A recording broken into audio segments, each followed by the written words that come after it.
முப்பதெழுத்துத்தானே முதலெழுத்து, மொழி தோன்றிடவும் இயங்கிடவும் வரும் எழுத்து.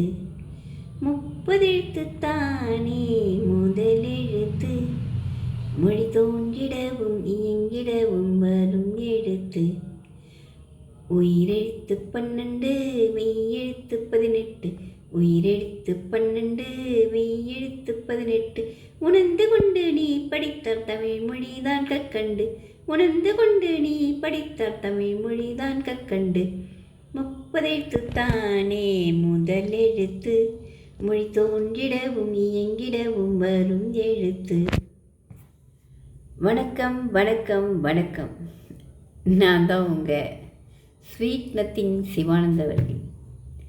நமது கருந்திரையில் மனத்திரை நிகழ்ச்சிக்கு உங்கள் அனைவரையும் அன்புடன் வரவேற்கிறேன்.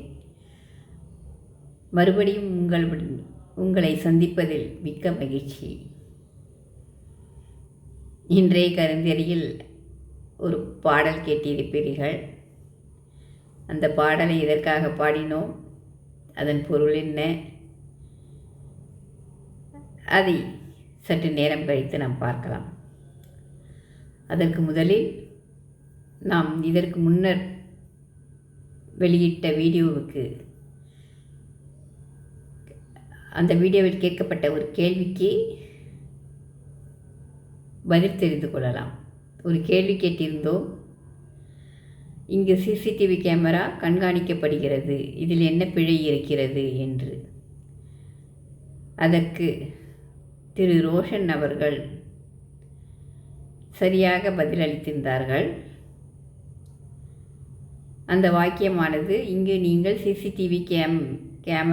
சிசிடிவியால் கண்காணிக்கப்படுகிறீர்கள் என்று அமைந்திருக்க வேண்டும் என்று குறிப்பிட்டிருந்தார் அந்த அழகிய தமிழ் மகன்.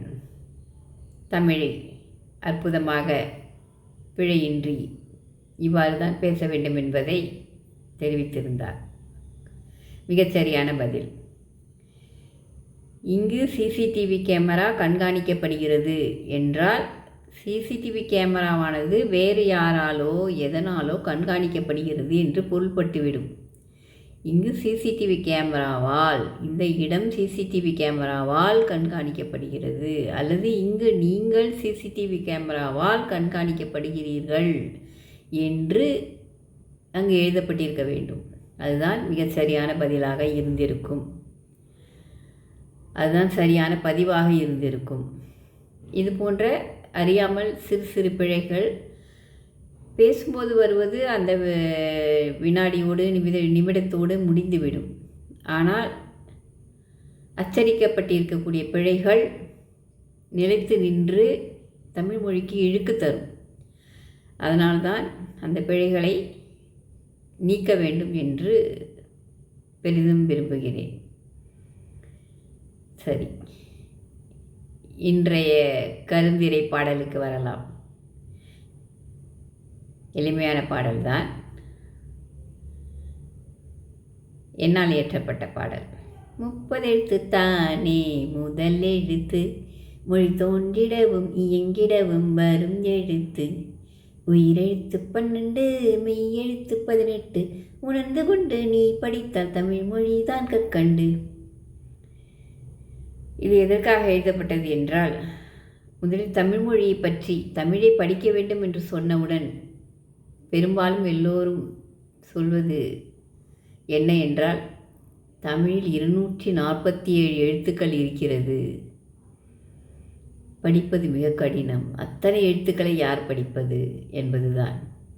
அதை இல்லை என்று சொல்வதற்காகத்தான் இந்த பாடல். தமிழில் முதன்மையான எழுத்துக்கள் 30 எழுத்துக்கள் தான் இருக்கின்றன. அது என்ன முதன்மையான எழுத்துக்கள் என்ன, அப்படி என்றால் என்ன, அதை எப்படி விளக்குவது? மிக எளிமையான விஷயம்தான். சரி, நாம் நமது பேச்சு வழக்குக்கு மாறிவிடலாம் அல்லவா? முதலெழுத்து என்பது நாம் தான் முதலெழுத்து. உயிரும் உடலும் சேர்ந்தது தான் நாம். உயிர் இல்லாமல் உடம்பு மட்டும் இருந்ததுன்னா பிணம், இயங்காது. உடல் இல்லாமல் உயிர் மட்டும் இருந்ததுன்னா ஆவி, இயங்கடா எல்லாருக்கும் பயமாக இருக்கும், பிடிக்காது. அப்படித்தான் உயிரெழுத்து மெய்யெழுத்து இது ரெண்டுமே இணைந்தது தான் தமிழ்மொழி. இது ரெண்டில் எது தனித்து இருந்தாலும் தமிழ்மொழி இயங்காது, நல்லா இருக்காது. உயிரெழுத்து 12 இருக்குது, மெய்யெழுத்து 18 இருக்குது. அவ்வளோதான், இவ்வளோதான். இது தெரிஞ்சுக்கிட்டால் போதும். மீதி இருக்கக்கூடிய உயிர்மெய் எழுத்துக்கள் அது தனி எழுத்துக்களே இல்லை. நம்மை மாதிரி உயிரும் மெய்யும் சேர்ந்தது கூட்டு ஒலி, அவ்வளோதான். இக்கு ஆவும் சேர்ந்தா கன்னு ஆகுது, இக்கு ஈயும் சேர்ந்தா கீன்னு ஆகுது, அவ்வளோதான். அதுக்கு ஒரு வரி வடிவம் கொடுத்து வச்சுருக்குறாங்க. இந்த வரி வடிவத்தை பார்த்தோன்னே நீ கீன்னு சொல்லிவிடு. இக்கு போட்டு ஈன்னு எழுதாமல் அதை கா போட்டு அதுக்குள்ளே ஒரு கொக்கி போட்டு வச்சுட்டா கீன்னு இருந்ததுன்னா இதை நீ கீன்னு படிச்சுக்கோ அப்படின்னு சொல்லியிருக்கிறாங்க. எளிமைப்படுத்தி கொடுத்துருக்குறாங்க. ஒரு மொழியை எளிமைப்படுத்தி கொடுத்துருக்குறாங்க. நம்ம அதை புரிஞ்சுக்காமல் என்ன பண்ணுறோம்? 247 எழுத்து இருக்கே, 247 எழுத்து இருக்கே, ஐயோ நான் எப்படி படிப்பேன், இப்போ பிள்ளை எப்படி படிக்கும், தமிழ் எப்படி படிக்கும் அப்படின்னு சொல்லி நாம் கஷ்டப்பட்டுட்ருக்கோம். அந்த 216 உயிர்மெய் எழுத்துக்கள் தான் நமக்கு உச்சரிப்பு பிழை இல்லாமல் பேசுகிறதுக்கு மிகவும் பயன்படுது. இந்த வரி வடிவம் இருந்தால் இந்த ஒலியை இப்படி தான் சொல்லணும், அவ்வளோதான். குழப்பமே இருக்காது. இது இப்படி ஒலிக்கணுமா அப்படி ஒலிக்கணுமா அப்படின்ற குழப்பமே கிடையாது, அவ்வளோதான். அந்த மாதிரி எளிமைப்படுத்தி கொடுத்துருக்குறாங்க. இதை பற்றி நம்ம விரிவாக அதுக்கு பிறகு வேறு பின்னாடி வரக்கூடிய வேறு நிறைய வீடியோக்களில் நிறைய பேசுவோம். ஏன்னா இப்போ நிறைய எப்படி பேசிட்டோம் அப்படின்னாக்கா அதுக்கப்புறம் ரொம்ப போர் அடிச்சிடும். நம்ம தான் சொல்லியிருக்கோம் இல்லையா, நம்ம சேனல் எப்பயுமே sweet nothing, there is something in it, அவ்வளோதான். இன்றைக்கி கொஞ்சம் சம்திங் அதிகமாகவே இருக்குது. ஸ்வீட் நத்திங்கை தான் காணோம், எங்கே போச்சு? Where is nothing? நத்திங்கை எப்படி தேடுறது? அதுவே நத்திங் எப்படிப்பா தேடுறது தெரியலையே. சரி, பரவாயில்லை. ஆனால் இன்னைக்கு இந்த வீடியோ மூலமாக நம்ம ஒரு விஷயத்தை மனசில் பதிவு பண்ணி வச்சுக்கலாம். தமிழ்மொழி கடினமானது இல்லை, எழுத்துக்கள் நிறைய இல்லை. இது செம்மொழியாக அறிவிக்கப்பட்டிருக்கு. அந்த செம்மொழிங்கிற இடத்தை அடையிறதுக்கு தமிழ்மொழி 100 ஆண்டுகள் போராடி இருக்கு. அந்த போராட்டத்துக்கு முக்கியமான காரணம் என்னன்னு தெரிஞ்சவங்க கமெண்ட் பாக்ஸில் போடுங்க. இதுக்கான பதிலை அடுத்த வீடியோவில் தான் நம்ம சொல்லுவோம். ஏன்னா அது மொழியில் இருக்கக்கூடிய எண்ணிக்கைக்கு தொடர்புடையது. தெரிஞ்சதுன்னா கமெண்ட் பாக்ஸில் போடுங்க. தமிழ் மொழியில் நிறைய எழுத்துக்கள் இருக்குது, நம்ம புலம்புறோம் இல்லையா, படிக்க முடியாதுன்னு புலம்புறோம் இல்லையா. அந்த புலம்பல் தவறானது, தவறாக நம்ம மண்டையில் ஏற்றப்பட்டு இருக்கக்கூடிய தவறான கருத்து அப்படிங்கிறதுக்கான ஒரு முக்கிய சாட்சி தான் செம்மொழிங்கிற நிலையை நாம் அடைவதற்கு போராடிய போராட்டங்களில் ஒரு முக்கிய காரணமும் இருக்கிறது, அமைந்திருக்கிறது. அதை புரிஞ்சுக்கிட்டால் அதை எடுத்து மாணவர்களுக்கு சொன்னோம் அப்படின்னாலே மொழியில் நிறைய எழுத்துக்கள் இல்லை, குறைவான எழுத்துக்கள் தான் இருக்குது, நமக்கு அதை எளிமைப்படுத்தி தான் கொடுத்துருக்காங்க அப்படிங்கிறத அவங்க நல்லா புரிஞ்சுக்குவாங்க. அப்படி புரிஞ்சுக்கிட்டாங்கன்னா மொழியை விரும்பி படிப்பாங்க.